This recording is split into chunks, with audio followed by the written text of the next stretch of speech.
All right.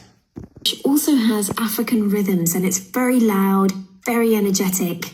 Eventually, I decided I wanted to play the music, not just listen to it.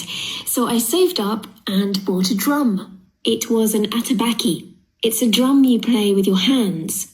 I taught myself to play it, and this year I played in my first street carnival.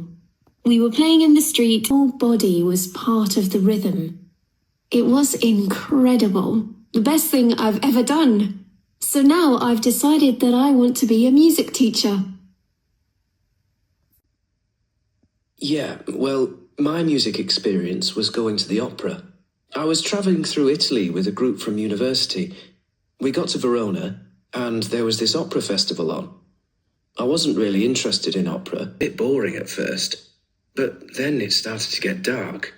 It was a clear night and you could see the stars. I was sitting next to one of the people in my group, Laura, and it was... 16. I remember I was in a car with my brother and a friend of his who was older than me, and we were listening to Jay-Z, I think it was, and he was singing along. And I started noticing the words, which were really different from the songs I normally listen to. They were all about the place where he grew up and the tough times he had. Spanish, for example, is spoken by over 400 million people as a first language.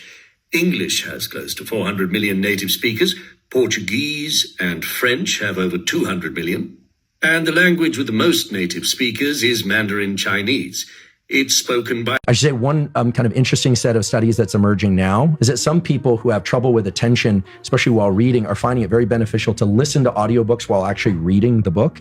We definitely are a species that likes to combine our audio and visual worlds. In fact, the maps of our visual world and the maps of our audio world and the maps of our motor world are in perfect register, such that if we hear a sound off to our right, we turn to the right, not to the left. If we hear something right in front of us, meaning it arrives at the two ears at the exact same time, and what we call the interaural time difference is 0, well, then we look straight ahead. And so it makes sense that when we can bring the audio world and the visual world into alignment, our focus is always going to be greatest.